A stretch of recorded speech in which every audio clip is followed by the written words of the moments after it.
Hola, vamos a ver la unidad 3, el espectador, el papel del espectador contemporáneo, Rancière y Puelles. Cuando hablamos de espectador, espectadora, si nos vamos al diccionario de la Real Academia, vemos que como adjetivo puede ser aquel que mira con atención un objeto, aquel que asiste a un espectáculo público, y si nos referimos al término público-pública, hablamos de notorio, patente, manifiesto, visto o sabido por todos. En la quinta acepción, común del pueblo o ciudad. En la sexta, conjunto de personas que participan de unas mismas aficiones o con preferencia concurren en un determinado lugar. 7. Conjunto de las personas reunidas en un determinado lugar para asistir a un espectáculo o con otro fin semejante. Cuando hablamos de espectador en la contemporaneidad, en la posmodernidad, es difícil entender estas acepciones como direcciones únicas. En este momento estamos hablando de un tipo de participación ciudadana distinta, por lo tanto se pone en cuestión el término espectador y el término público.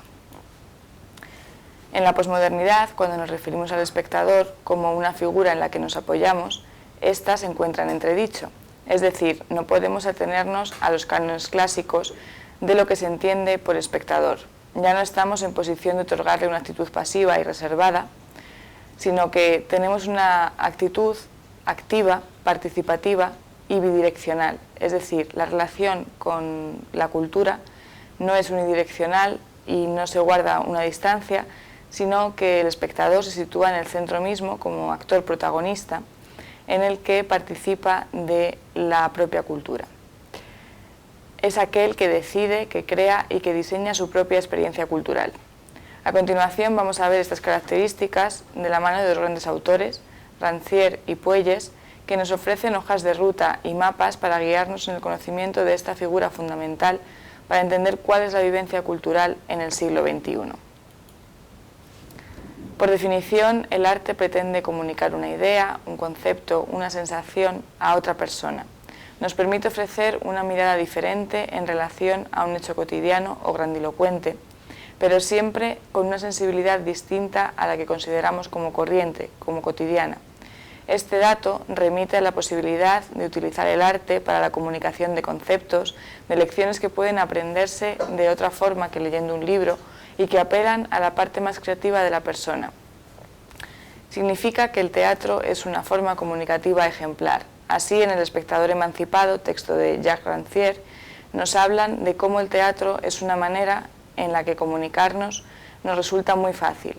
Sin embargo, a diario, en nuestra cotidianidad, también utilizamos estas maneras de comunicarnos, simplemente que no las ponemos de manifiesto sobre un escenario, sino que las entendemos como algo que está integrado en los roles que interpretamos cotidianamente. Pero, ¿qué es exactamente lo que tiene lugar entre espectadores en un teatro y que no podría tener lugar en otra parte? El poder común a los espectadores no reside en su calidad de miembros de un cuerpo colectivo o en alguna forma específica de interactividad.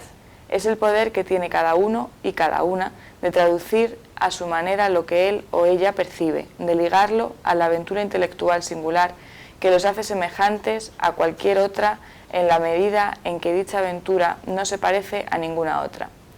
En este momento se va a introducir el concepto de traducción. Es tan importante en el arte como el propio objeto cultural en sí mismo, ya que nos ayuda a entender este objeto siempre tamizado desde nuestra situación, nuestra educación, nuestros valores, nuestra sensibilidad y nuestra capacidad de entender el hecho estético en su completitud. Actualmente están superadas todas estas concepciones tradicionales del arte y nos encontramos en el campo del arte escénico con un teatro sin palabras y una danza hablada, instalaciones, performance, nuevos formatos que se alejan mucho de la pintura, la escultura o el resto de formas tradicionales de creación estética y creación artística. En este momento hablamos de cuadros vivientes, hablamos de acciones participativas, hablamos de experiencia cultural. Ya no hablamos de un objeto en sí, sino hablamos de una relación que se establece siempre entre el espectador y el objeto de arte en sí mismo.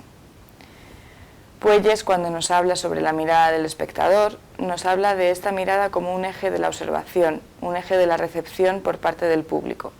En la sociedad, en la nuestra, un marco que ha convertido en visual todo aquello que nos rodea. ¿Qué consecuencias se producen en los ciudadanos a partir de este hecho? Es interesante significar este entre en el que se sitúa el espectador, al menos como perspectiva de su posición en el juego artístico.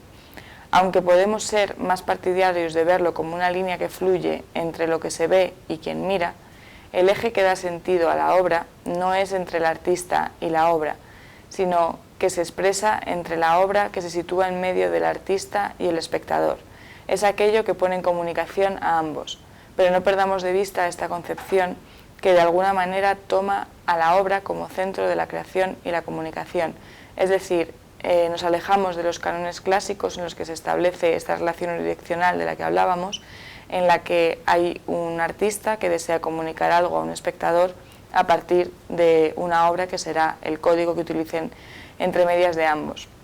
Ahora es el propio espectador el que se va a situar en el centro, el que va a ser el creador conjunto con el artista de esta experiencia cultural que van a vivir entre ambos. Nos dice Puelles en Mirar al que mira que la primera consideración que debe hacerse de esta figura, la figura del espectador, oscila entre sus dimensiones antropológica y sociológica, además de estética. Es que se asienta en la topología del entre. El espectador es estando en medio de sí y en medio de los demás. Es el público el que da sentido, es la columna vertebral del arte. Esta figura ha evolucionado a lo largo de la historia, como hemos podido ver, de una manera más tradicional a una manera participativa en el momento actual, y va a pasar de ser un mero espectador pasivo a ser un participante activo que interviene en la obra. Es decir, en este caso hablamos más de experiencias culturales que de obras que se encuentran fijas y alejadas del propio público. Al poner en cuestión esta figura del espectador, también se va a poner en tensión todo lo que es el sistema de la creación contemporánea, lo que conocemos como mercado del arte. Desde el artista, que hasta ahora ha sido el único creador y casi una figura monolítica, en este momento el artista va a virar su dirección y va a estar más pendiente de esa comunicación que se va a establecer con el espectador que de aquello que nos quiere transmitir en sí. Es decir, el artista se va a convertir casi en un primer motor inmóvil que genera y que es el creador del movimiento que va a surgir después, pero que no va a ser nada sin esa completitud que va a dar el espectador. Es decir, por eso en este diagrama que podemos ver tenemos el artista que mediante la cultura se va a comunicar con el espectador. Y otro de los puntos importantes va a ser el de la institución, qué figura se integra en esa institución y cómo al final esto va a generar un movimiento circular en el que todos los agentes intervinientes tienen que interactuar entre sí para darle sentido a este mercado del arte. La vivencia cultural, entendida como experiencia de la que venimos hablando desde el principio de la unidad, nos vamos a referir a esta nueva mirada del espectador que se va a encontrar en mitad de la escena. En mitad de la escena para hablar de estas manifestaciones culturales y de cuál es la aproximación hacia ellas. En nuestra relación con la cultura, que como decía ha dejado de ser unidireccional para ser expansiva, para ser bidireccional, el acceso tiene lugar mediante canales físicos y también mediante canales virtuales. Se dan las posibilidades de generar muchas prácticas culturales, de diseñar el modo en el que éstas se van a transmitir y se transmiten desde nosotros y hacia nosotros, y el artista se convierte en este primer motor inmóvil que va a generar todo este engranaje del mercado del arte que se va a poner al servicio del público, al servicio del espectador, que va a ser quien decida y elija cómo quiere vivir esta experiencia cultural. Terminamos con una bibliografía, imprescindibles Puelles y Rancière, Mirar al que mira, El espectador emancipado, y un conjunto de artistas contemporáneos que empiezan a trabajar dentro del arte participativo con experiencias en las que, más allá de una planificación preparada para un público, hablamos de una participación activa del mismo. Ejemplos son Marinella Senatore, Marina Abramovic, Jeremy Deller, Félix González o Tino Segal.